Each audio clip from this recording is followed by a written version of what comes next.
I'm not convinced the state's there for our well-being. Yeah. Certainly because they don't share the same values as me. Right. But of control, the last largest episode that we had was 9/11, and the constitutional rights that were so easily revoked, and the Patriot Act and these various things, the way airports are now, that was never rolled back. And so there's concerns that it's not like when the state gets an opportunity to seize power and surveillance, control things, medically monitor you, that out of a time of crisis, when people so reluctantly, non-reluctant, give up, what should I say, easily give up their rights because of fear. It's not like the state, after they get out of crisis, goes, okay, let's return back to normal. So we could expect that it's going to continue like this. Don't despair, though. Again, the city of God, right, versus the city of man. The city of man will not triumph over the city of God. And the Bill Gates of hell will not triumph over the church. All right, thank you, Father. Appreciate it. Thank you. Blessings, brother.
Don't despair, though. Again, the city of God, right, versus the city of man. The city of man will not triumph over the city of God.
The city of man will not triumph.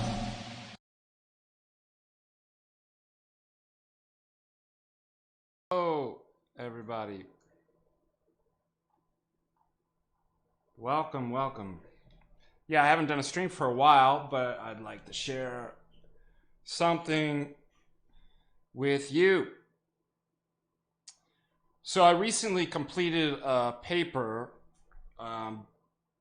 based on several different things, based on some of the readings that I was doing of Eric Voegelin, which you've probably seen this book. Just give me 1 second here.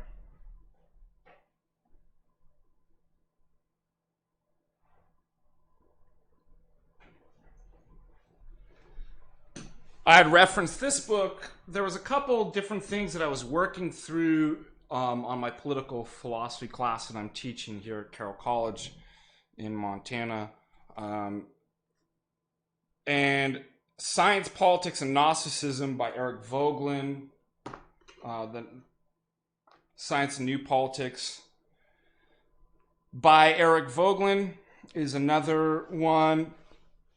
And just again, talking about kind of philosophy of science and various other things together with politics amidst the kind of crisis that's going on was an impetus for me to write this paper, which I just recently delivered at 2 philosophy conferences and got excellent, it was excellently received. And so therefore, I know a lot of you have reached out to me wanting me to share that. And so tonight I will go over and give you a presentation of my paper. I think Jay Dyer and I will also go on later this week and discuss this some more. But I believe that it's very relevant. It continues a lot of my work in both the philosophy of science, philosophical analysis of technology itself. So how is everything coming through? Okay, looks good. Stream health looks good. Audio's okay. Hello. I know Tristan's live right now. Tristan's always live. Tristan, I apologize when you watch this, but it's impossible to fit in a time to do a stream where I'm not conflicting with somebody. And so I apologize for that. Okay, let us begin, shall we? Everything looks good, sounds good. Thank you. Wonderful to see all of you guys. Remember, here is for super chats, since YouTube is all messed up and won't let me actually do super chats. That's not because I say anything controversial. It's just because this silly Google AdSense thing that they send you a code that they never send you to activate. That's the only way to do it. So I can't receive any of your charitable contributions, so we have to do it through Streamlabs there. Okay, thank you. Let's begin. Glory to God for all things, and I hope and pray you are well. So this paper is entitled Gnostic Scientism and Technocratic Totalitarianism. Now let me begin with one of my favorites, Archimandrite Emilianos, because he gives a real kind of sets the tone for this paper about technology. And he explains, technology is not inherently bad. Quote, technology per se is not, of course, harmful, being the fruit of the reasoning and intellect of man, who is formed in the image of God. But when unrestrained and unbridled, it rushes headlong towards its destination, then it becomes luciferious, though not bearing light, but rather pitch darkness. The danger for us is the absence of any accountability in the way in which technology is administered and exploited, a way which has as its aim the stifling domination of human life and the solution of problems by technical means, regardless of moral and metaphysical principles. So that is end quote, Archimandrite Emilianos from the Authentic Seal spiritual instruction and discourse as anthropology from anthropology and technology. So I think that's a nice quote to set us up. Science as applied knowledge requires certain goals, obviously, to be achieved. The scientist attempts to apply their knowledge in order, obviously, to achieve certain ends. Therefore, what becomes particularly relevant here is the question of ends. What ends or goals ought we to seek? But answering those questions requires analysis not only to the necessary conditions for the possibility of knowledge in general, that is to say, establishing the ground for the intelligible order of being. It necessitates an investigation into the very nature of man himself, the world, the cosmos, the polis, and man's proper place in relation to them all. Of course, these questions will be answered in different ways according to one's philosophical commitments, assumed paradigms, and overall narrative that's historically situated within the particular ideological movements that may dominate a culture. So let's talk about that. Modernity and the Enlightenment marked a distinct shift in how man understood himself, nature, his relation to nature. In rejecting the Christian tradition and the general philosophical outlook of antiquity, modernity mechanized nature by abolishing any real objective essences in the world, creating the world in man's image according to man's ideas. Modern man now views nature as something to be manipulated and exploited. No longer does he see himself as a creature of the earth, shaped out of the earth and returning to it, his whole inner being nourished and enriched by his organic contact with nature and the breath of the spirit that had fashioned him as nature's masterwork. This resulted in a set of ideologies and demoralized practices that viewed all of nature, including man himself, without any real objective meaning, and therefore modern man began to understand nature as something entirely malleable, according to one's own personal choices, without an ultimate point of moral orientation, meaning, and enforcement of morality. Without the guidance of the church, the contemporary modern world took the anthropological and moral considerations and rendered them into, guess what, micro lifestyle choices. And with it comes the loss of the authority of the moral point of view. Man severing his link with the divine, the intelligible ground of the order of being, and with nature, replaces objective authority with this purely subjective resolution of the will, that is, libido dominandi. The cosmos was no longer seen as a divine order, but a man-made system created by a will to power and exploitation of nature. The modern Enlightenment project reduced human agency to the faculties of reason and will, resulting in a mechanized, instrumentalized view of the human person. In this Gnostic recreation of the order of being, man realized he must appear as the unlimited master of being, which required that he so delimit being that limitations are no longer evident. That last is a reference to Eric Voegelin's Science, Politics, and Gnosticism. Consequently, the modern project required a management technique at the service of the strongest, instituted by, as Carlos Lanzoletti explains, a technocratic elite, quote, which is not united to the rest of the population by any real ideal bond. So you can find Carlo Lanzoletti's article, Augusto del Noce, on the new totalitarianism there as a reference.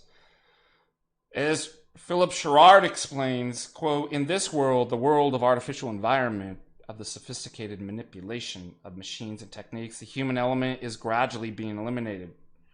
What this world represents is a new type of order, a new inorganic order.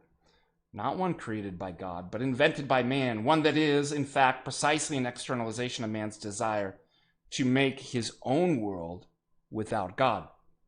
End quote. And you can find that, Philip Sherrard's Modern Science and Dehumanization, another good article. This stands in stark contrast to the age of antiquity, which is often mistakenly really not to have developed any advanced technology due to their lack of knowledge. But that's an oversimplification. And that simplification misses the point that the ancients, although possessing a certain technological knowledge, purposely did not employ or develop these techniques beyond a certain point. Because the ancients' primary concern was religious and not technical, they did not employ or develop these techniques beyond the point where they would impede or prevent what was far more important. That is, the pursuit of the higher orders of reality and the transcendent ground of that order.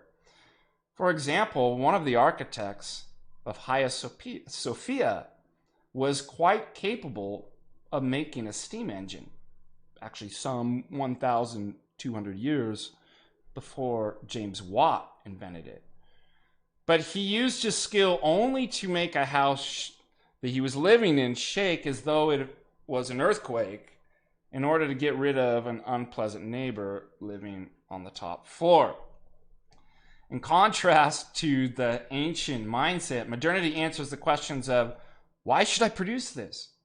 Or why should I learn this? Almost always entirely in terms of efficiency. As Neil Postman points out, quote, such an answer is considered entirely adequate, since in technopoly, efficiency and interest need no justification. Efficiency and interest is a technical answer, an answer about means, not ends. Now, that might actually bring to mind Marshall McLuhan and his The Medium is the Message. Shout out to David Patrick Harry, who actually did a great video on Marshall McLuhan. So take a look at that and you'll get an idea of kind of what we're talking about here. But it reveals much about the modern approach to technology. Hence, it's not technology per se that's the issue. The key here and the key issue is that we see a fundamental change in the metaphysical outlook and general orientation of modern man as compared to antiquity. We find that the activities, the goals, and even what constitutes knowledge to be essentially different from that of the ancient world. For modernity, the highest activity and ultimate goal of man in society is that which is ultimately concerned with practicality, where the modern man now desires means over ends. Modernity takes contemplation and the socio-political orientation towards the divine and exchanges that for production and efficiency, seeing these as the highest type of activity. In fact, knowledge itself is redefined solely in terms of pragmatic concerns. Moreover, in order to make way for the new age of man and the new science, the old world has to be destroyed, and along with it are overriding orientation and pursuits. This is why Sherrard explains that, quote, the West has developed technically in direct relationship to the decline of the Christian consciousness, for the simple reason that the secularization of nature, which permits it to be regarded as an object and so exploited technically, is the direct contradiction to the sacramental spirit of Christianity, end quote. So in modernity, the old world is destroyed and society no longer exists as a divine order, but a man-made one. This we will soon see, signifies what Vogelin identifies as contemporary or modern Gnosticism. Commenting on this, Ellis Sandoz states, quote, "The line drawn in the material before is mainly between philosophy and anti-philosophy in the form of Gnosticism. But it's Eric Vogelin that actually goes on to explain the difference between the two. He states, quote, philosophy springs from the love of being. It is man's loving endeavor to perceive the order of being and attune himself to it. Gnosis desires dominion over being. In order to seize control of being, the Gnostic constructs his system. The building of systems is a Gnostic form of reasoning, not a philosophic one." And you can find that quote actually from The New Science of Politics, Eric Vogelin. In fact, Vogelin argues that the essence of modernity is Gnosticism. As we will discover, there are definite links between modernity, Gnosticism, industrialization, and politics that relate to technocracy and scientism. Here we only need to make a brief remark on how modernity connects to industrialization in light of what we've just discussed. It was Heidegger who once remarked, quote, "That which is earlier with regards to its dominance becomes manifest to us men only later." That's from his question concerning technology. Now, obviously, that echoes the kind of much of Nietzsche's famous line from The Gay Science, quote, "The tremendous event is still on its way, still traveling. It has not yet reached the ears of men. Lightning and thunder require time.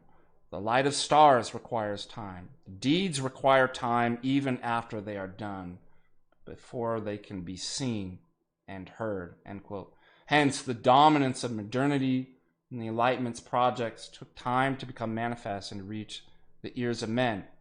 And by the 18th and 19th centuries, society began to manifest her earlier ideas and think on a more effective scale of production, utilizing machines and gadgets in order to produce concrete results of a quantitative nature. And as Girard goes on to argue, quote, "They began to think this because they had accepted as true a philosophy which proclaimed that basically man was a two-legged terrestrial animal whose destiny and needs could be best fulfilled through the pursuit of social, political, and economic self-interest in the provision of an ever-increasing number and variety of material goods," end quote.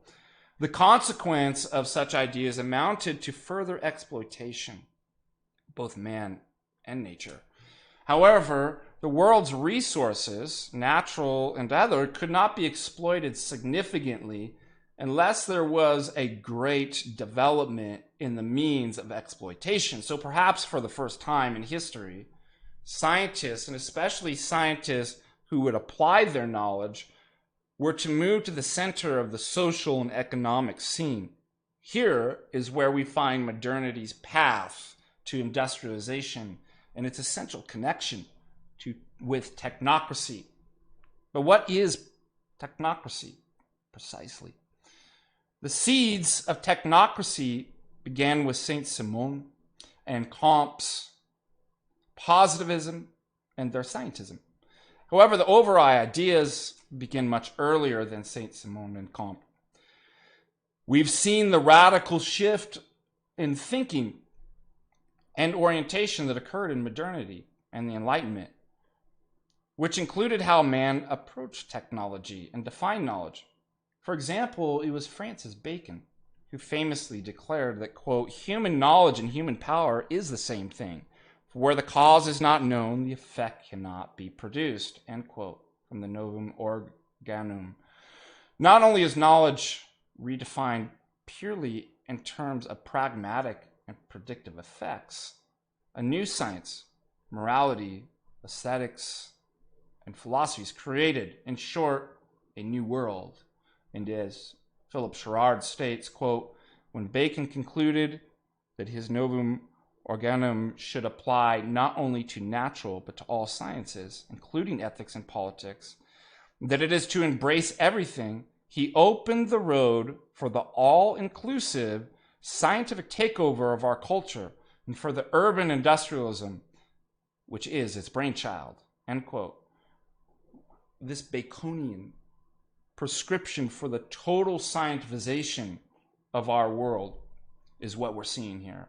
And in his New Atlantis, Bacon conceived of a new social order dedicated to the expansion of modern science and progress and human achievement through dominion over nature, as John Gunnell points out.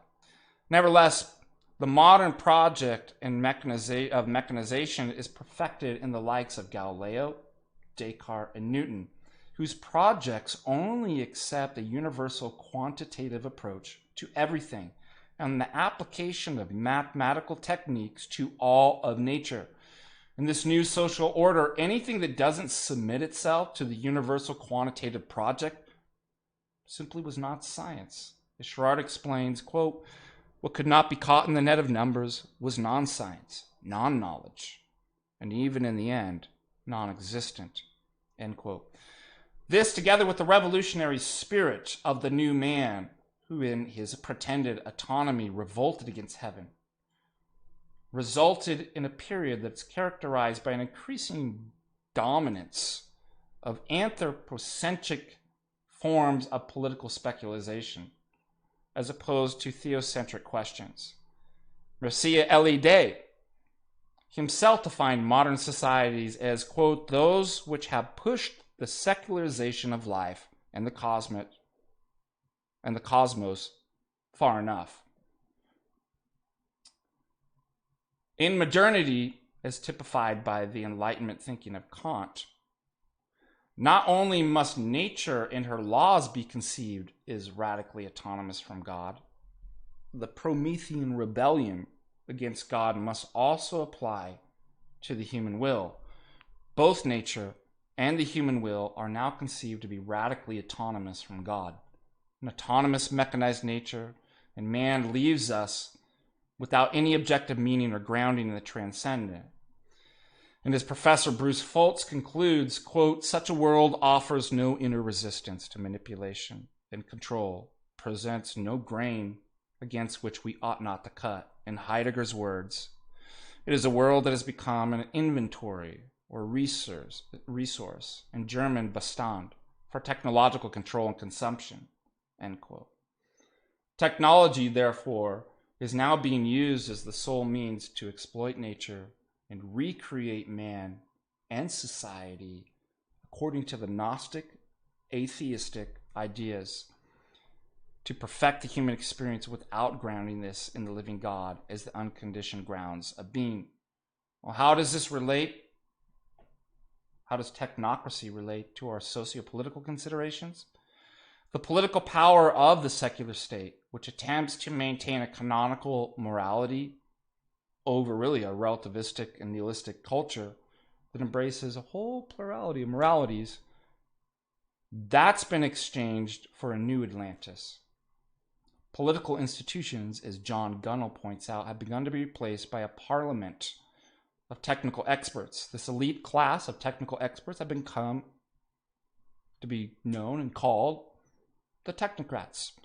The technocratic image now replaces the politician and provides mankind with a vision of an industrial society where an elite class of engineers, scientists, industrialists, and planners systematically apply technical knowledge to the solution of social problems and the creation of a rational social order. Much of their ideas actually in social engineering techniques, as they call it, social physics, are presently actually being employed within our current science. The technocratic theory and ideology is further articulated and promulgated by the following important intellectuals: Max Weber, Karl Mannheim, Edward Bellamy, Bertrand Russell, Arthur Koestler, Brzezinski, and many others, but those are a few. However, the term technocracy originated with an engineer in 1919 named William Smith, and became popularized as an idea in response to the Great Depression, a movement John Gunnell explains that, quote, for a time gained considerable notoriety and substantial following, and began with a group of technicians and engineers dedicated to social reform, whose concepts were modeled on the Technological Republic in Edward Bellamy's late 19th century utopian novel, Looking Backward. They were also influenced by the economic theories of Thorstein Veblen and the principles of scientific management growing out of the work of Frederick W. Taylor, both which suggested, much like the latter work of James Burnham in the Managerial Society, that politicians and industrial entrepreneurs should and would give way to technical elites, end quote. C.P. Snow, who dramatically pursued the problem of the influence of experts on political decisions, argued that, quote, one of the most bizarre features of any advanced industrial society in our time is that the cardinal choices have to be made by a handful of men in a world of closed politics and secret scientific choices, where there is no appeal to larger assembly in the sense of group opinion or electorate, end quote. So you could find some more on C.P. Snow's Science in Government.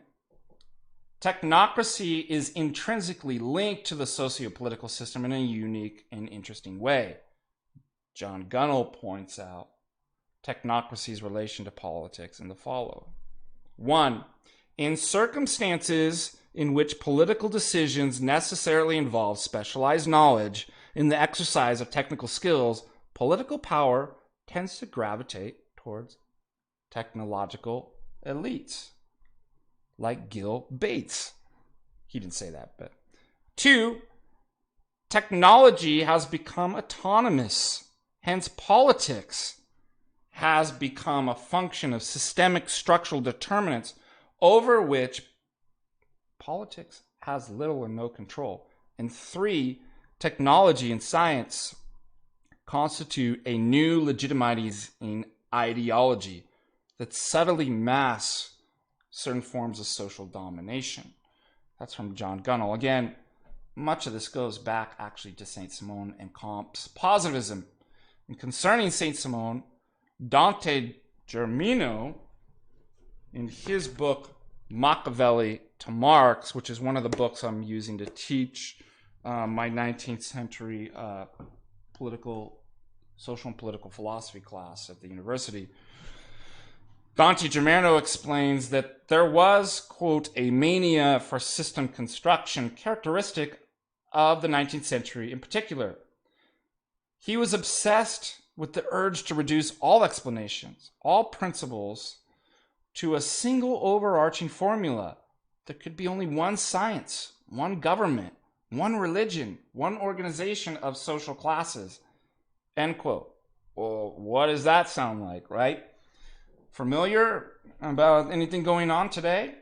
Well, Saint-Simon's progressivism and socialism, and in fact, Saint-Simonians were among the first to actually use the term socialism, which entered into the Western political vocabulary probably in the late 1820s.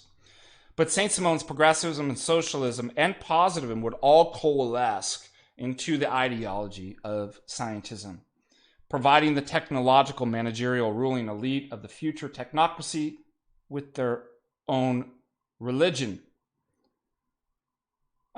Here is a great quote from Sherard. Scientists began to take the place of priests, initiating not, of course, into the kingdom of heaven, but into the brave new world of more consumer goods and limitless economic growth.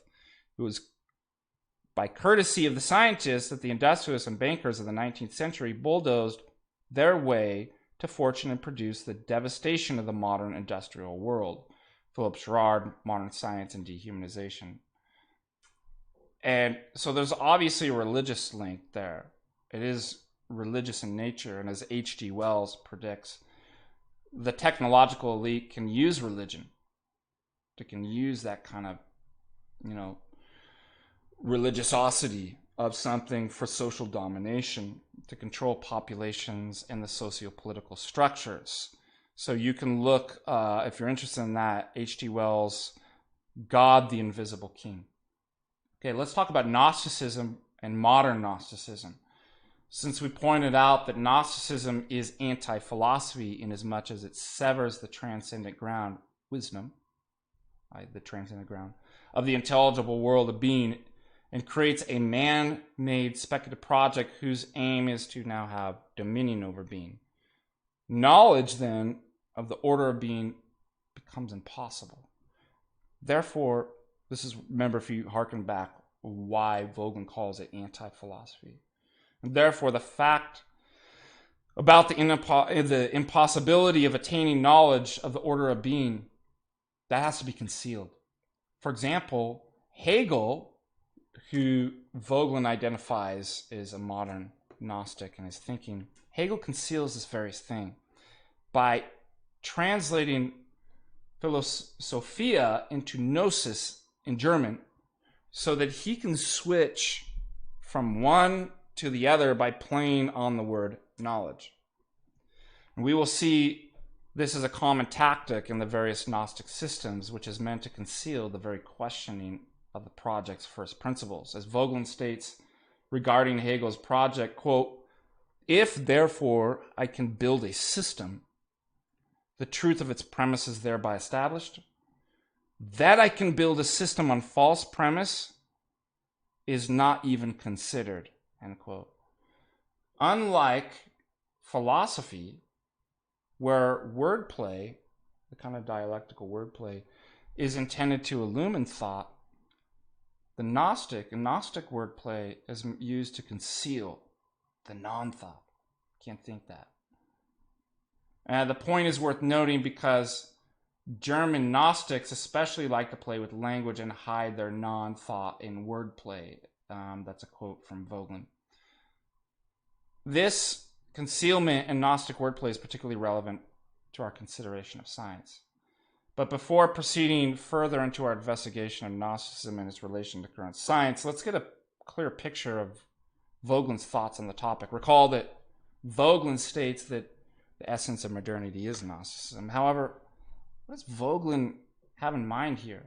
Well, in Order and History, Vogelin provides an explanation of Gnosticism in general, both ancient and modern, and relates this to the idea of knowledge, gnosis, stating, quote, "The knowledge, the gnosis of the psychodrama is the precondition for engaging successfully in the operation of liberating the pneuma, the spirit, in man from its cosmic prison," end quote. The essential core of any Gnostic system is a man-made construction. It's a speculative system that creates an enterprise of returning the pneuma, the spirit of man, from its state of alienation, right, in the evil material world, in the cosmos, to the divine pneuma of the beyond, through an action based on knowledge. As Dante Germino further explains, quote, "All varieties of Gnosticism, ancient and modern, are attempts to ally man's existential anxiety by creating a second reality or dream world in which he can find release from his fundamental and, in truth, irreconcilable unease," end quote. According to Vogelin, Gnosticism and modern political Gnostic systems are actually spiritual diseases. The system constructions of Hobbes and Spinoza, Enlightenment progressivism, Hegelian idealism, Marxist communism, Nazi racism, and various types of militant secular ideologies are all related to each other. Whatever their apparent contradictions is more or less perverted types of Gnostic speculation. So let's talk about science and Gnosticism. Systems have arisen in history where science ceased being science, yet nevertheless operated under the guise of science. As Vogelin identifies, these include, but are not limited to, Marxism and National Socialism. And just make a quick comment in here because I don't have this in the paper, but it's interesting why he identifies both in Marxism and National Socialism as Gnostic systems. We'll talk about later on how they actually conceal. They build a system in which certain things can't even be asked. One of the examples that he cites is the SS officer in Nuremberg trials is asked, "Why didn't you disobey the orders?" And he says that was impossible. Now, we always took that to mean he didn't want to do it.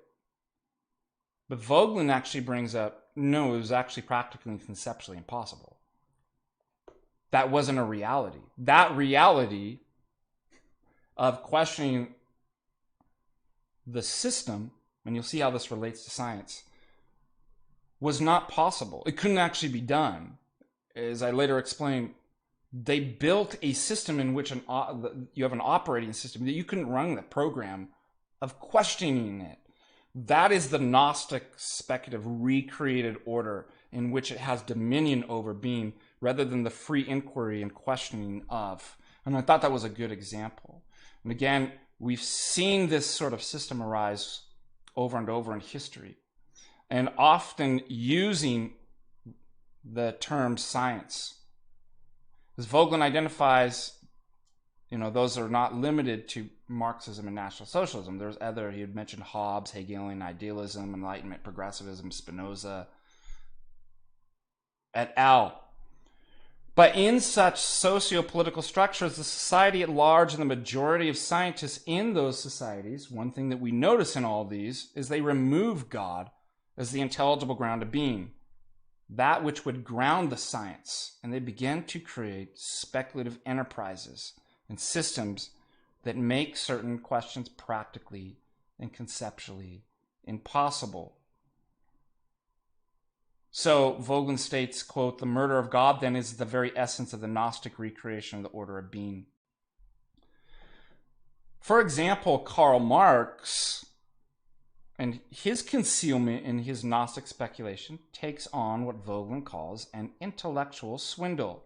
Vogelin states, quote, "Marx's prohibition of questions has to be characterized as an attempt to protect the intellectual swindle of his speculation from exposure by reasoning." Remember, it's anti-philosophy. It's not exposing and questioning. It has to be hidden. As Vogelin says, it's not simply by suppression. You build the system so nobody even knows how to ask those questions. But from the standpoint of the adept Marx, the swindle was the truth that he had created through his speculation. And the prohibition of questions was designed to defend the truth of the system against the unreason of men. End quote. That's a nice quote. I like that. So it kind of, again, illustrates same things going on in Marxism. Recent questions that have become prohibited that I found interesting and related to all this are questions today about what makes science actually science. Again, as I've argued, and Vogelin and others have argued, science, scientia, in Latin, knowledge, in Greek, episteme, can only be science when it has its foundation in God. That's why I went back to, you can only do it if there's a necessary condition for the possibility of knowledge. Once you commit the kind of Nietzschean deicide, well, and who is, God, the ground of the intelligible order of being, that becomes impossible. So you got to conceal that. Other conceptually impossible actions within the Gnostic system include the questioning of the settled science.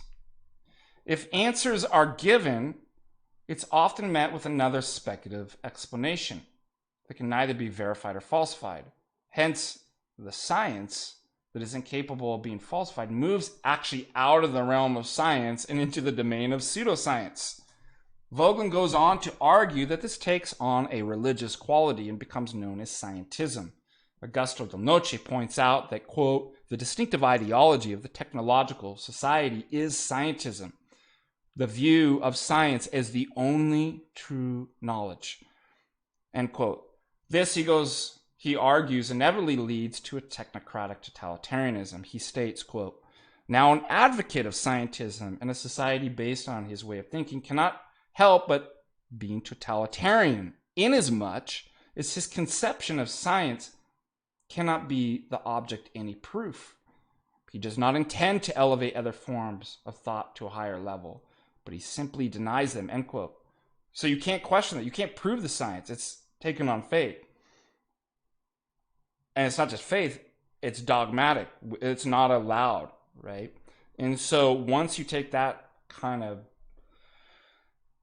construction and present it, like, it's going to obviously take on a totalitarian form. You can't do anything but accept this, and we're going to hide, and we're going to force to make sure that you don't question the system and the science. In scientism, not only are non-falsifiable methods employed, the totalitarian tactic of social feeling, groupthink, which can be enforced through media, education, politics, corporations, the state, etc., is used to enforce the settled science, guys.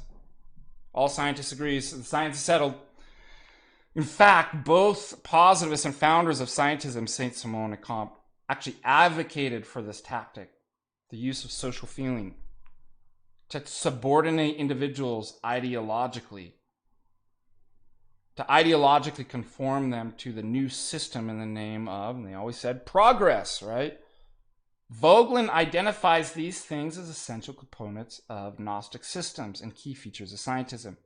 And there's definitely a link to Scientism and Technocracy. For example, Neil Postman states, quote, by scientism, I mean three interrelated ideas that taken together stand as one of the pillars of technopoly. One, the methods of the natural sciences can be applied to the study of human behavior. Right, social sciences, right? Two, social science generates specific principles which can be used to organize society on a rational and humane basis. This implies that technical means mostly invisible technologies, supervised by experts, can be designed to control human behavior and set it on the proper course. And three, faith and science can serve as a comprehensive belief system that gives meaning to life, as well as a sense of well-being, mortality, and even immortality. So think about transhumanism. There, end quote. What should be concerning to us is that we're finding these exact same elements, attitudes, and things happening now amidst the virus, right? In fact, it's something that I noticed existed prior to the virus, the issues of the settled science of climate change.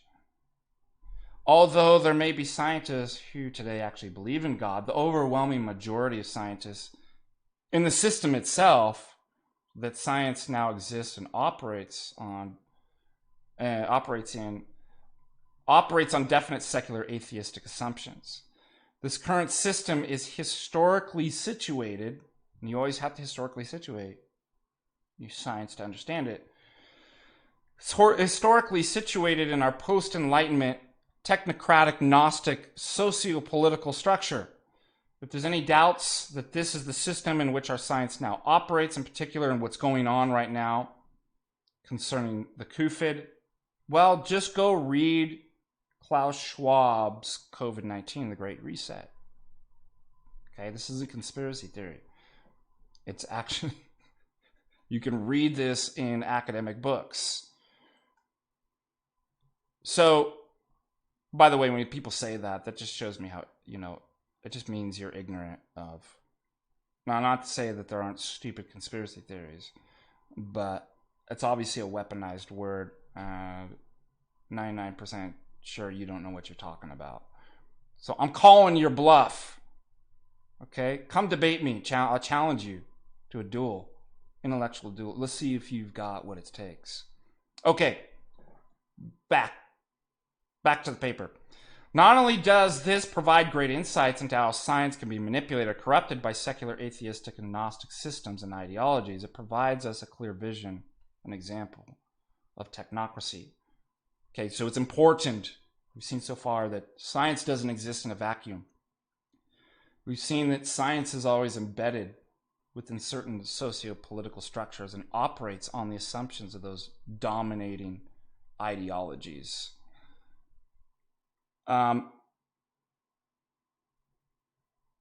There's some good work by Michael Polanyi on Science, Faith, and Society that talks about that. Anyways, our science ought to be assessed, therefore, in light of the current Gnostic technocracy and its philosophy. I mean, this is the problem with people. Oh, it's normal. It's just science. Or it's just politics as usual.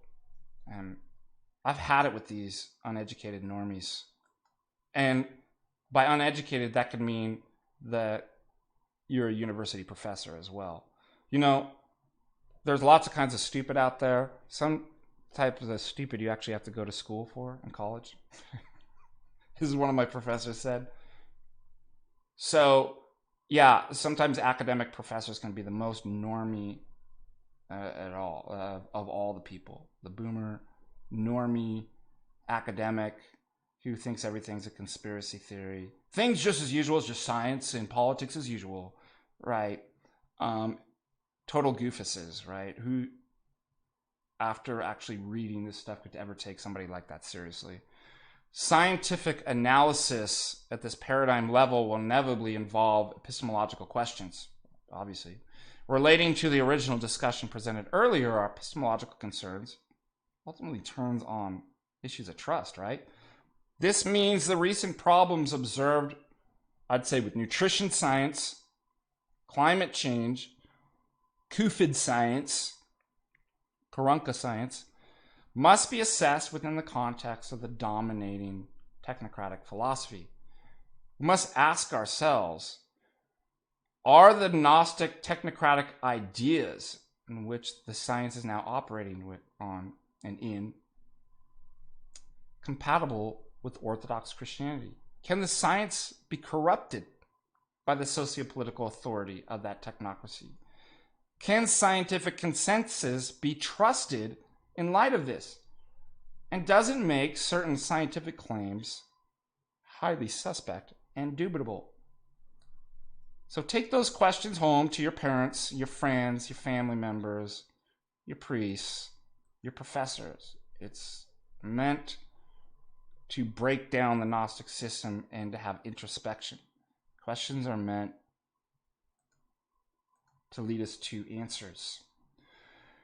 Various corporations, tech companies, foundations, banks, organizations, et al., that all form the nexus of technocracy and fund scientific research will often prevent other scientific discoveries from being published. Did you know that? Well, that demonstrates that such organizations are often committed less to science qua science and more to certain philosophical ideas and agendas, as we saw outlined in positivism. And those ideas and agendas are almost always at odds with our Christian beliefs when you analyze them. Surprise, surprise.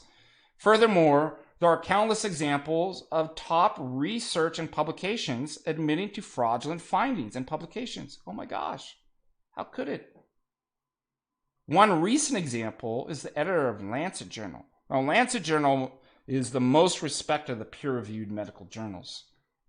And the editor, Richard Horto, admitted in 2015 that, quote, much of the scientific literature, perhaps half, may simply be untrue, afflicted by studies with small sample sizes, tiny effects, invalid exploratory analysis,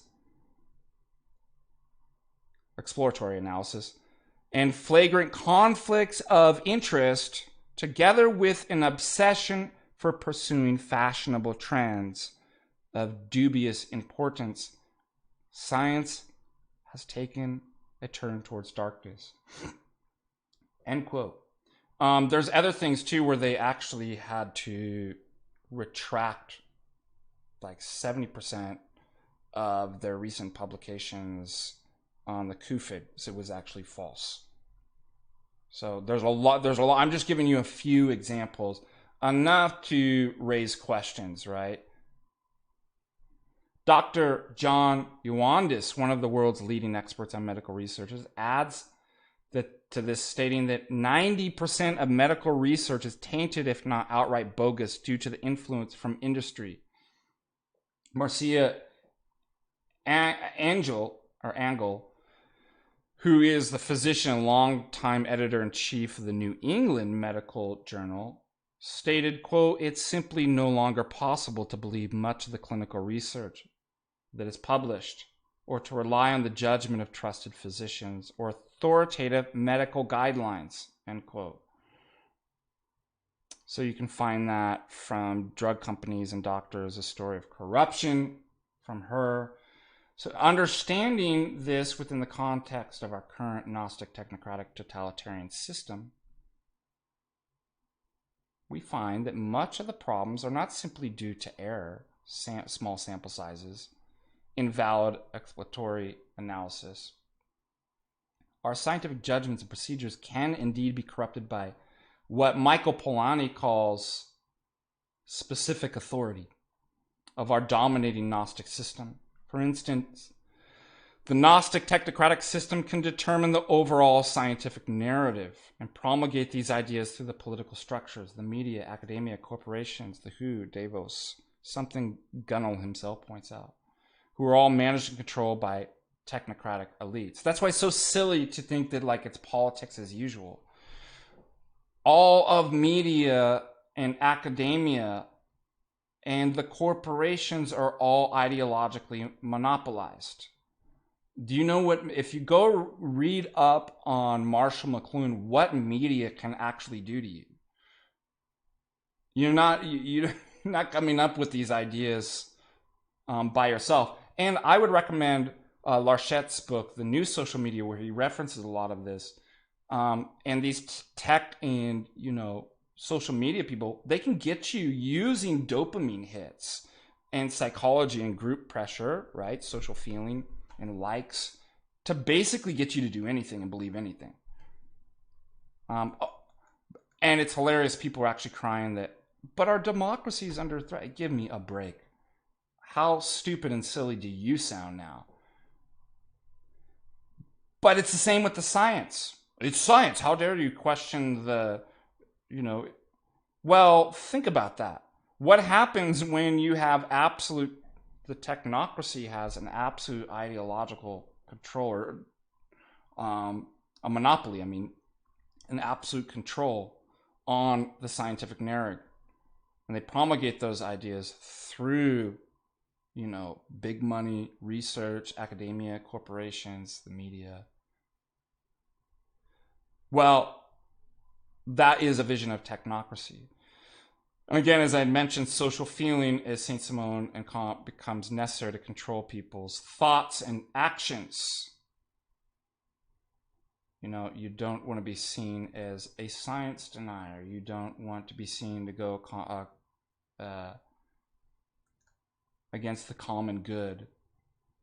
So in fact, the Gnostic concealment tactic of social feeling has actually been used recently to shut down questions concerning where COVID was even a pandemic, right? They're saying it was a pandemic. If you question that, what happens? You're a grandma murderer, right? Like you're a science denier, a grandma murderer. Some of these people would even want to have you locked up, right? But that's that social feeling. Well, where do you get that? You get that on the social media, you get it on the news, right? And groupthink or social feeling is quite powerful. There's very few that could actually stand up to the resistance of that. And so Saint Simon and Kant knew that, and they utilized that, or they argued for the utilization of that. Well, it's happening right now. And I don't know what to tell you if you can't actually see that. Questioning whether the numbers and data are accurate. What a sin, right? That we actually have questions in science. Whether the tests are reliable. We know about the tests. There's plenty of evidence they're actually not reliable at all.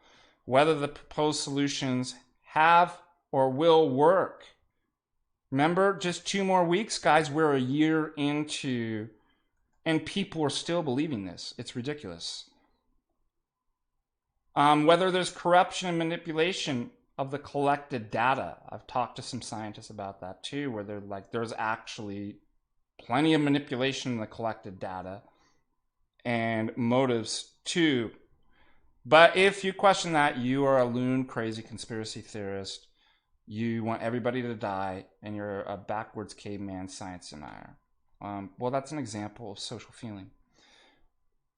And Gnosticism, right? You create a system in which you can't ask questions like that. And when you do, you're often given the pseudo-scientific, non-falsifiable responses to these questions. Well, it didn't work because we didn't lock down long enough. Not enough people were wearing their masks. We weren't wearing enough masks, right? We just need 4 or 5 more. It wasn't one stabby. You have to get 2. Oh, 2 didn't work. You have to get 3, 5, right? Hello. All of that should show you that's non-falsifiable. That's not actually science. So it's another indicator that the supposed science is no longer science.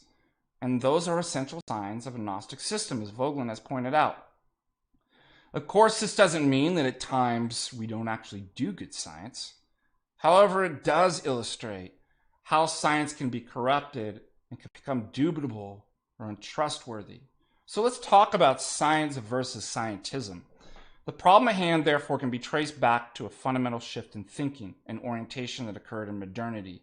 Modern man began to view himself, the world, the cosmos, the polis, and his proper place in relation to them all in a radically different way from the ancients. In his Promethean rebellion, man severed the link, the transcendent ground of being from the intelligible world, mechanized nature, and gave himself a pretended autonomy whereby he thought he could now exercise full dominion over being.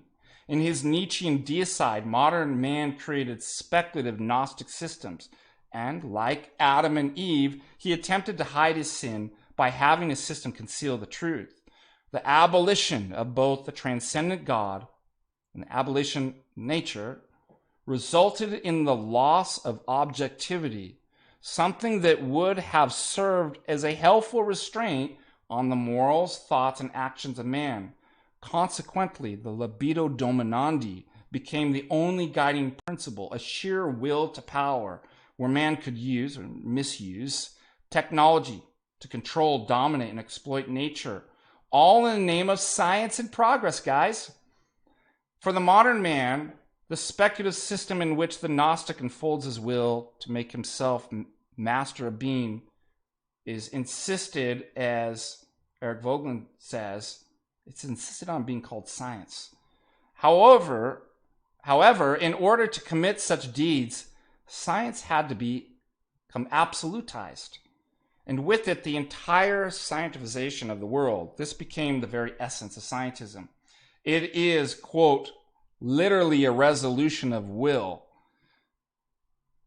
The resolution to accept as real only what can be verified empirically by everyone. That's a quote by Augusto Del Noce, The Age of Secularization. Nevertheless, to carry out a complete scientificization of the world, scientism had to relate to the socio-political sphere. Hence, atheistic Gnostic speculators created what is known as technocracy. Within our current technocratic totalitarian system, we have found another Gnostic ideology that is dehumanizing, anti-scientific, atheistic, and completely with odds with Christianity. Since such Gnostic systems corrupt science, we must be aware of their presence, dominion, and power to corrupt.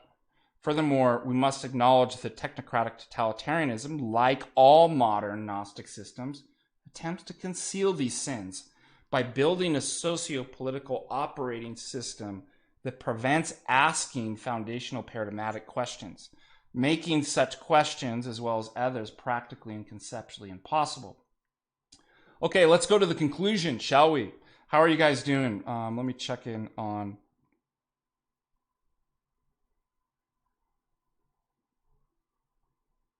No, it's... I've had, by the way, Max, I've had several people, scholars, reach out to me to actually, they want to publish it. Yeah, it was really, really well received. I was actually shocked. So let us return to the conclusion, and then we can go through any Q&A that you have. What then is the solution to our current Gnostic Scientism and Technocratic Totalitarianism beyond just becoming aware of it?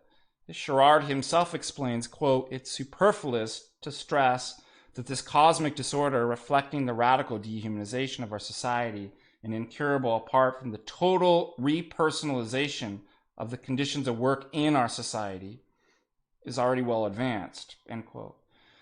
And since, he goes on to say, quote, our society cannot be repersonalized or rehumanized without a dismantling of the whole present scientific industrial structure, we have something of a measure of the task that lies ahead, end quote.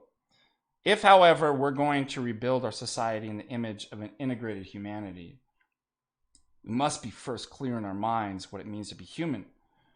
Since what it means to be human in Christianity is not the same as it is in the secular atheistic technocracy of scientism, we must first admit there's simply no common ground in such matters. Lancelotti even states that technological society is no longer unified by any shared idea of the good, and therefore there cannot be common ground with a society that does not have any unified shared idea of the good, let alone an idea of the Christian good. Now, that's something that Tristram Engelhardt, the late Tristram Engelhardt, and mentor of mine, himself was keenly aware of, particularly in the domain of bioethics and medical science. There is no common ground, guys, with secularism, because as Engelhardt argues, their, quote, goal is to have secular professional ethics trump other moral obligations, including one's obligations to God. Selfless secular professionalism and social justice are thus invoked as objective moral norms that require health professionals to violate their private obligations to God, end quote. So you can find that in Tristram Engelhardt's After God. And he goes on to actually state that our Christian paradigm, quote, and commitment to honor one's obligation to God is characterized as self-centered, selfish focus on private matters or religious feelings that are inferior in their force and that conflict with the overriding and are overridden by public secular social obligations, right? Do we not see that this is actually going on right now? It's frustrating dealing with normies that they don't see. God forgive them, for they know not what they do, right? Here we have two worlds, a city of man and a city of God. And we were reminded of the gospel passage that warns us, no one can serve two masters. Either you will hate the one and love the other, or you will be devoted to the one and despise the other, if you remember that from the Gospel of Matthew. So pluralism, multiculturalism, they're failed experiments, guys. I'm sorry to tell you. Most of you probably already know that. Secular pluralistic societies attempt to combine and mix contradictory cultures, values, and ideologies. However, since the core values, morals, and ideas, the core ones, and commitments of distinct cultures and competing philosophical systems are fundamentally at odds with one another, it's inevitable that one group will have to compromise their essential beliefs.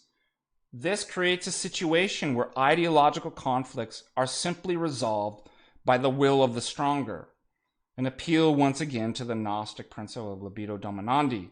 In our current situation is the atheistic technocratic totalitarians using the secular state who exercise their will to power to eliminate any competing ideologies or practices. Therefore, multicultural and pluralistic anthems are simply Trojan horses. They're bringing in an enemy whose ideas and ethos are obviously incompatible with Christianity. And where do you hear all this? All in the university, all over the media, all the schools, right? And if you even question that, you're a bigot, racist, or something like that. Awful. As Engelhardt states, quote, we do not share common ground. Christianity has its ancient roots that are immune from the consequences of the collapse of the Western moral philosophic project, end quote. Therefore, we have two paradigms, the Christian and the modern secularist, two worldviews that are simply incompatible with one another.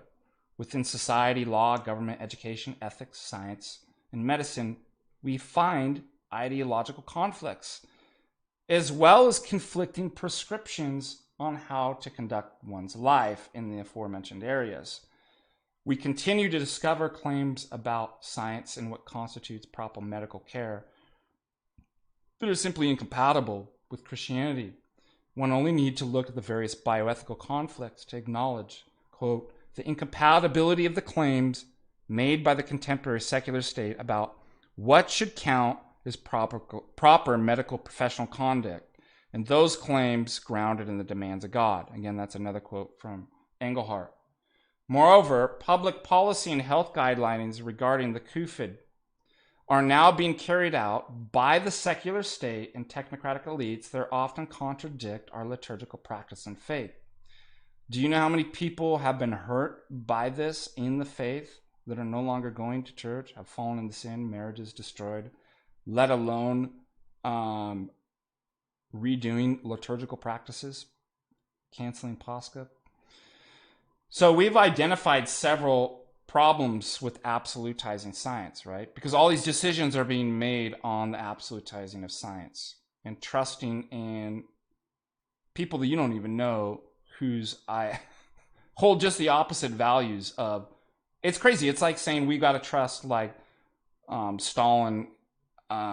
Stalin's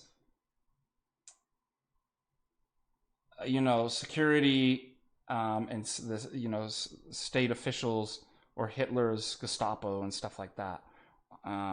They have what's best in mind for us. That's where you have to locate these things ideologically, right? What is the dominating ideology? So what do we see? Something very similar. The absolutizing of science, refusing to critically assess the scientific claims and approaches. We've highlighted the dangers of scientism and pseudoscience, as well as pointing out the general concern about trusting a science that is now operating within the framework of a Gnostic, atheistic, and anti-human technocracy. Hence, the real crisis, the Greek word judgment, is this. We now must make a decision, ladies and gentlemen, a judgment. Where do you put your trust? Do you put it in the city of man? Or do you put your trust in the city of God? Do we put our trust in the secular, immoral, anti-Christian technocrats, where science, I've argued, no longer operates oftentimes as science? And even when done well, it's elevating the empirical sciences. Again, even when it's done well, empirical science, that's the lowest form of reasoning, inductive reasoning, with its ever-changing conclusions. Do you elevate that? Do you trust in those that elevate it to the status of divine revelation, absolute truth? Or do you put your trust and faith in the lives of the saints, the life of the church, in the faith once delivered to us from God himself, the faith of the Orthodox, the faith that established the universe?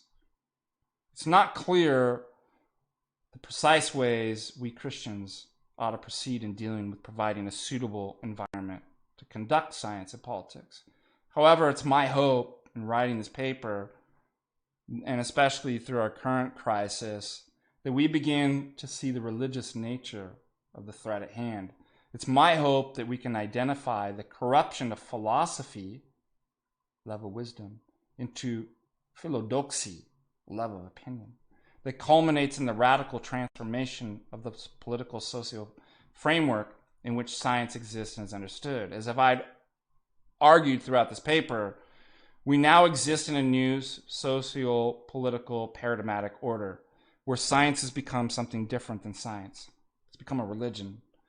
The new religion is scientism, or science-dolatry, where the high priests are the scientific experts and the technocratic elites are the devotee, and the devotees and worships are those who follow and participate in the Gnostic structures of the totalitarian terror of technocracy.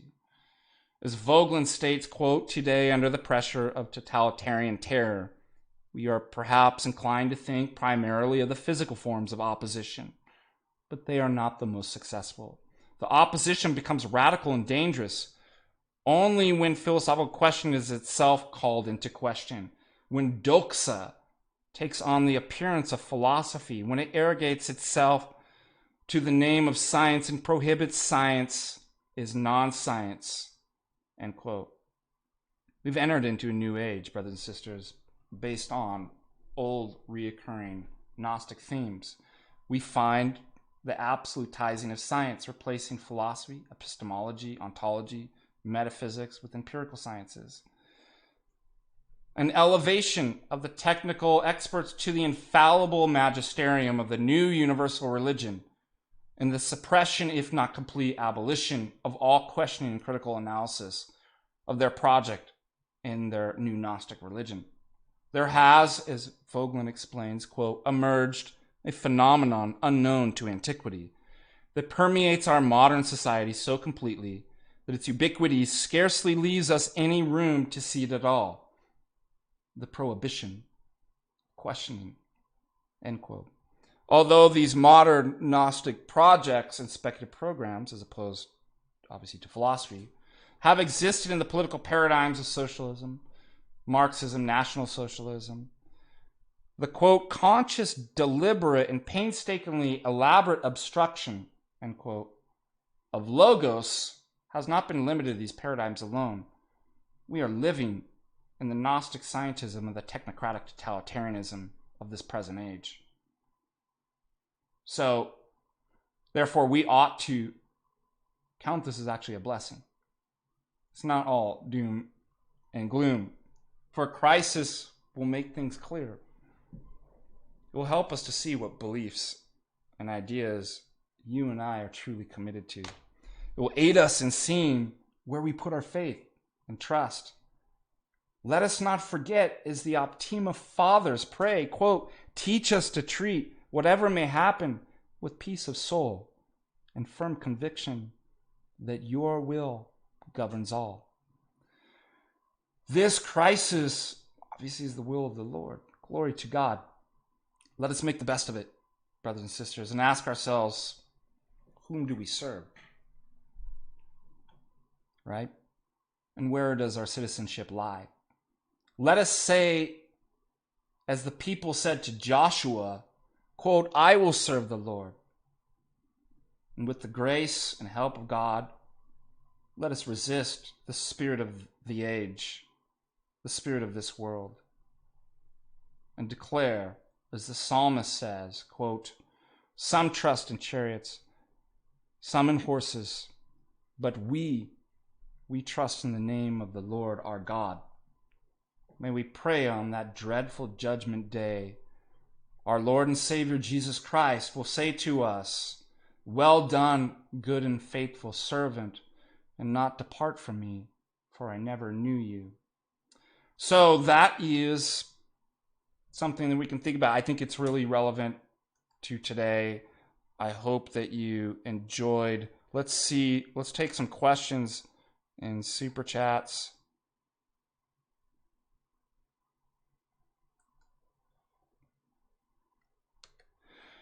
Let's see who's donated, if we got any.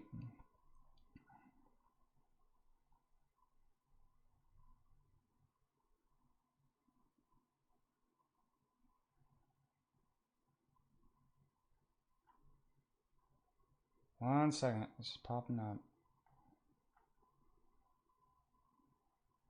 Joseph Gallegos donates $10. Thank you, Joseph. Outstanding work. Thank you for sharing this with us. How do I sign up for your logic course? If you look on one of my videos announcing the logic courses, you'll see that there's a PayPal, and it gives a breakdown. I have 7 so far. I think we're going to do about 9. We're up to lecture 6 was categorical propositions. Lecture 7 is categorical syllogisms. I think we'll start doing like a little bit more difficult stuff in 8, 9, possibly 10. But again, $40 a lecture, and then each additional one that you buy, you get $5 off. So if you get 6, you actually get a free lecture. And if you do 7, you get actually $45 off, is the idea, to make that affordable. Again, if you're having financial difficulties, just reach out to me, send me a message, a private message. let's see, I guess you could eSorem, ESOREM, the number 9 at hotmail.com. Now, don't use that for my PayPal because that's linked to an Irish account that I can't get. But you can always send me a message there if you're having financial difficulties. I'll obviously work something out. I don't want to hold that against anybody. I want somebody. And those are, again, university courses. You get a free $90 book. And PowerPoint slides.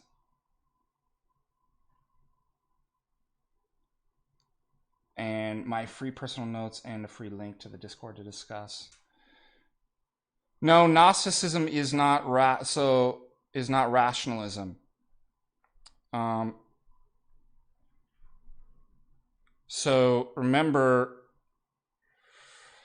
now that certain varieties of rationalism could end up being Gnostic. So there's certain kind of things that you have to actually do to kind of fall within that kind of Gnosticism. So the idea of rationalism, and many of the rationalists still had grounded their knowledge in God. Okay? And they allowed questionings. They were doing philosophy. Now, I'm not saying every single rationalist, but when you...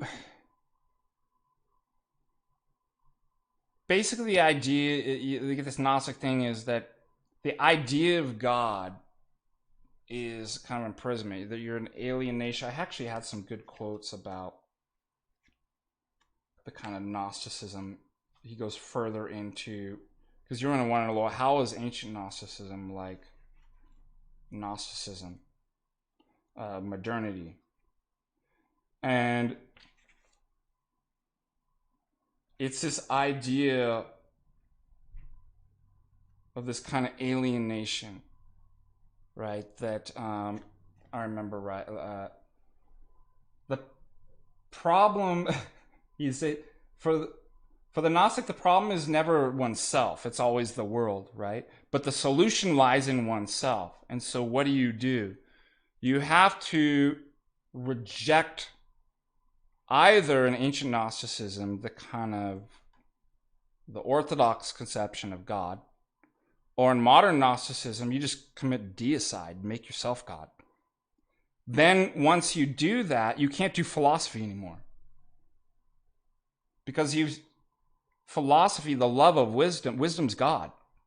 You can't do science anymore because science is knowledge. Once you remove the necessary conditions for the possibility of knowledge, you can't do science. There is no knowledge. There's no project called epistemology, philosophy, or science anymore. So you got to conceal your sin. What do? You build a system. And in that, certain language and certain concepts, i.e. an operating system that doesn't allow you to question the quote-unquote truth of the system. So when you do that, and that's what Vogelin's talking about, you create this kind of dream world. You believe that you've emancipated yourself. And as Nietzsche says, the deicide is so great. Act. What festivals of atonement? What ceremonies must we do? What can wash away that horrendous crime? Must we not ourselves become gods just to be worthy of that? So this is why you're going to get in this kind of Nietzschean, you make yourself God. It's now libido dominandi. There is no more restraints. There's no God. There's no morality. It's simply will to power. And once you have that, first of all, you got to conceal the sin. So you result in creating a totalitarian kind of system. And you build the system looking like philosophy, looking like it's actually in science, can actually discover truth. But it's anti-philosophy, it's anti-science. And it conceals it. And it does it by way of the operating system doesn't allow such questions to be asked. Yeah, sorry about It's big brain stuff, hard to keep up.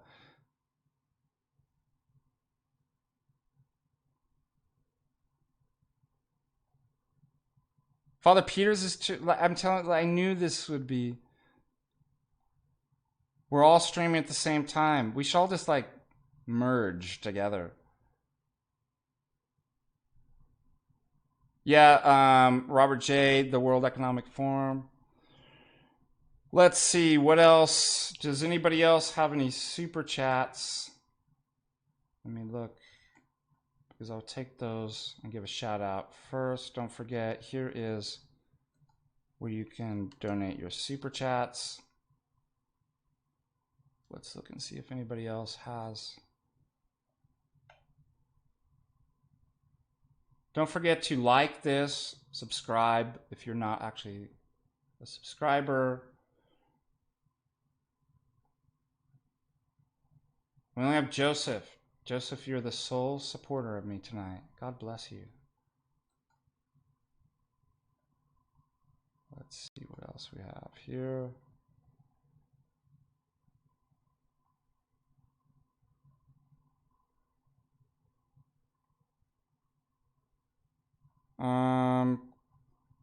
How far back can I go in the live chat?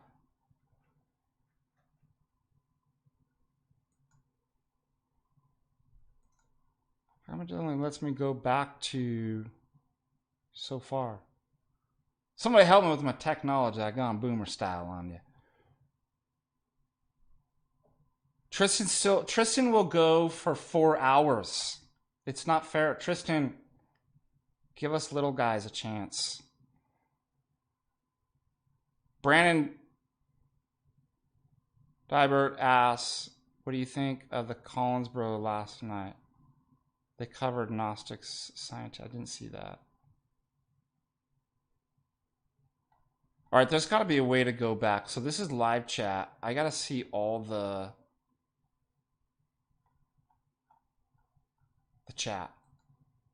There's got to be a way. It's only letting me go back so far. But I know you guys had written more. Let me just check out. I think I got an idea. Okay, I just had to. Welcome, Dylan Tharp. Good to see you. A lot of the ortho brothers and sisters from Discord.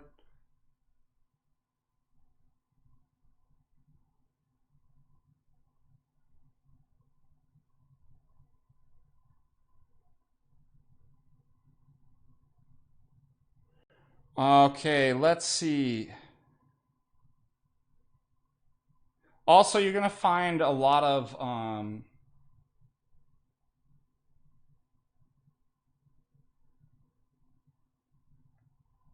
I'm going to share another book with you.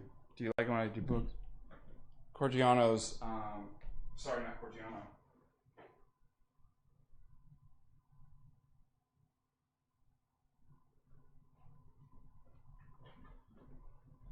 Culiano.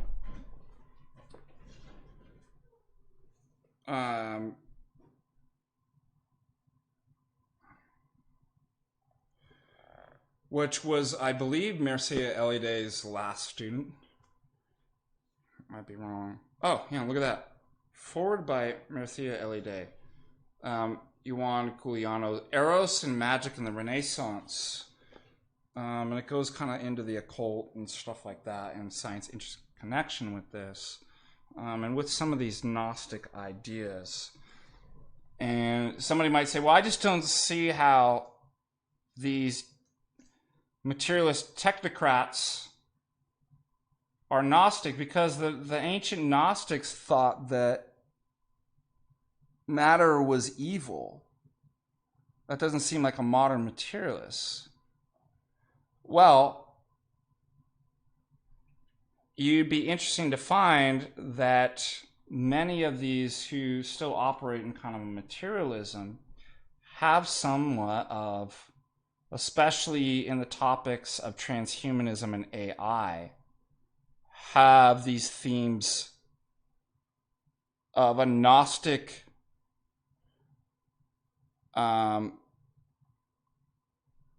what's the word I want to use? A Gnostic alchemical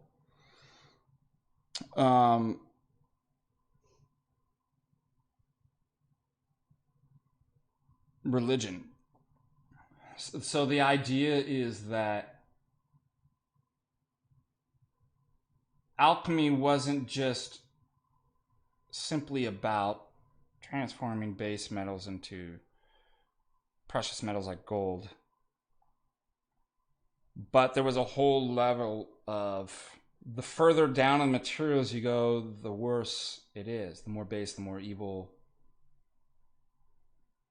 And that man should be able to transcend alchemically these various levels, eventually arising above matter and the restraints of matter altogether and becoming God. So again, it's very reflective in everything we're saying, that in these ideological movements, and remember it says no matter how contradictory they may be, so you may be a materialist or something like that, a logical positivist, or the positivism of Saint Simon and Comte, but the fact of the matter is they're trying to throw the shackles of nature and morality and God all off of. And there was something I was just reading to my class today about we were doing John Locke in class. And John Locke was kind of, as opposed to like somebody like Machiavelli or Hobbes, had kind of an interesting take in his view of nature. Let me just find this quote.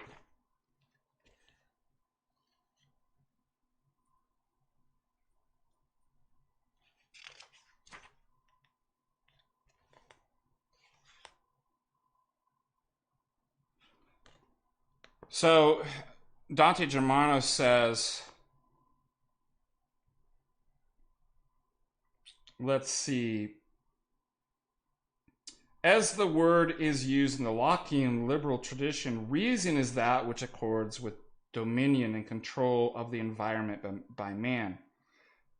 But man himself is viewed as a creature, bounded by limits. So this is what we're talking about. So even if I'm not saying Locke was, but even if you were a materialist, you're going to admit that you're a creature bounded by limits. You got to throw those off. He is a creature and not a creator, according to Locke, placed in a predicament by nature, but afforded the opportunity overcoming the predicament through reason. Itself is a gift of nature. Man's relationship to nature is therefore complex, involving both domination and submission. Now that's something unique about Locke. He doesn't go into the extremes, but you're going to see in these modern thinkers and Enlightenment thinkers that, especially you get this in kind of Machiavelli too, overthrowing the kind of submission and dominating nature, right? Having a dominion over nature is very much a kind of a modern idea. And so, as Vogelin had pointed out, that itself is a Gnostic kind of move. Let's see. What other questions do we have? No more super chats? Let me just check. I don't want to ever miss somebody if you give. Let's just double check. Sometimes this takes a little while to update.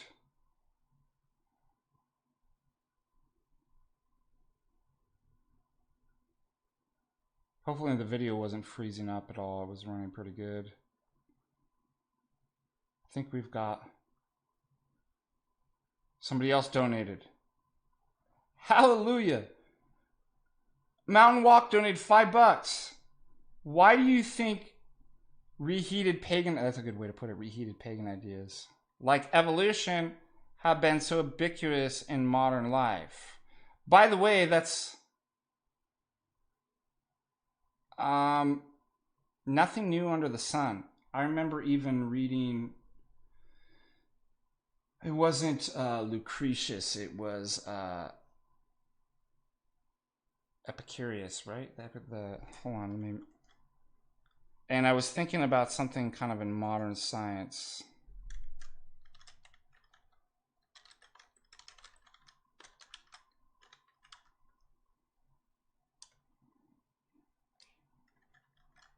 The swerve. So let me just look at this real quick, make sure I got this.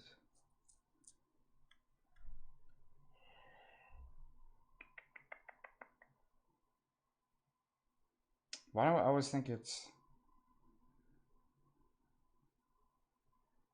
Lucretius?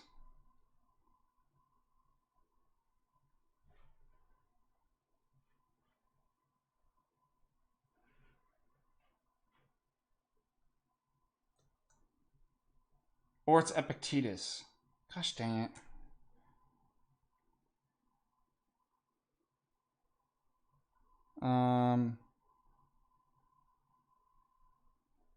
Maybe it's Epictetus. Somebody know? I'm getting tired and I can't remember. Anyways, the idea was this kind of everything's determined. You know, materialistic, you know, kind of a materialism. And I believe it's Epictetus that says, when he's asked, yeah, well, what about free will? And he's like, oh, that's when the particle like swerves, right?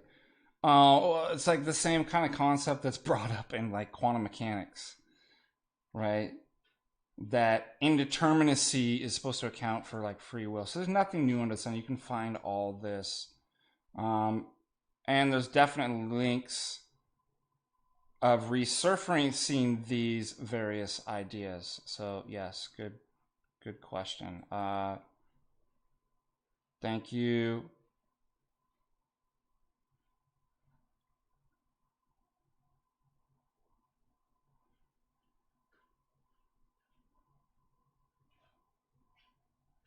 Yes, good call, Storm the Cat. I recommend reading Heidegger's essay on technology.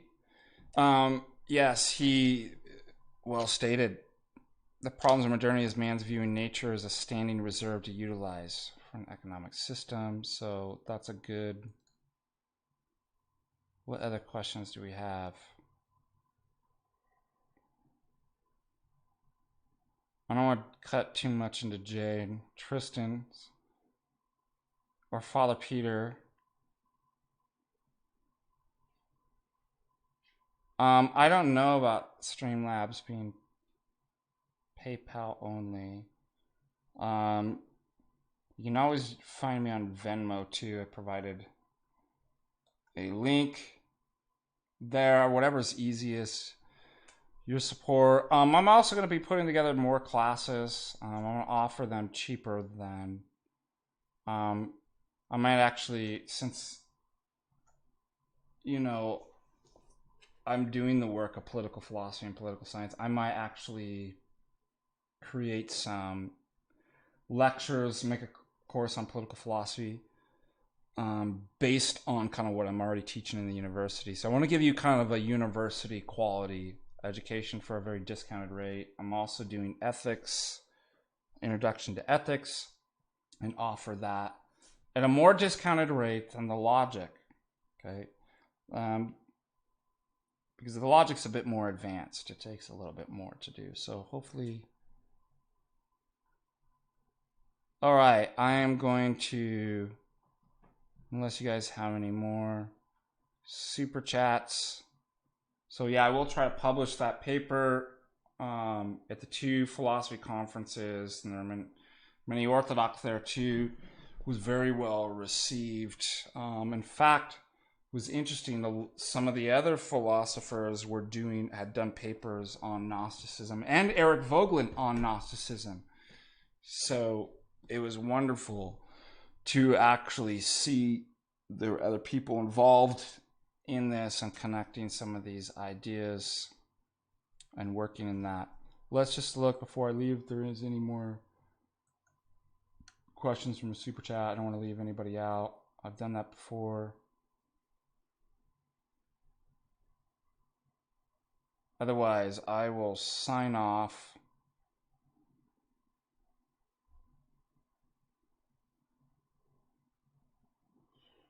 And bid you all farewell. Doesn't look like we have any more. Again, don't forget, if you like my content, to support me there. Like, subscribe, and I pray you guys have a blessed evening. And I would probably got better numbers if, you know, I had to go at the same time as Father Peter hears Jay and Tristan at the same time, but tomorrow there's other streams too, and the next day and the next day. So I just wanted to get this out to you guys. So God bless you. Keep me in your prayers. Thank you, Jeff. Great to see you. Thanks. Shout out to Jeff for his wonderful artwork and supporting. I need to get that and actually support your artwork on some of my materials. So keep up the good work. You're great to see you. Serbians representing. And let's give a big shout out to the newly enthroned His Holiness Patriarch Porphyrios. And again, pray for Bishop Maxim to recover and all those suffering from the virus and sickness, both bodily, spiritually, and mental health issues. Let's ask for the intercessions of the unmercenary saints: Cosmos, Damien, Pantamon, Harmalus, Cyrus, John, St. Luke the Surgeon. May they intercede before the Master for healing from the physician of souls, our Lord and Savior Jesus Christ, who humbles and lifts up, who reprimands and again heals. May he heal all of us, and may he keep us safe amidst the technocratic totalitarianism, and that he allows us to strengthen our faith. Amen.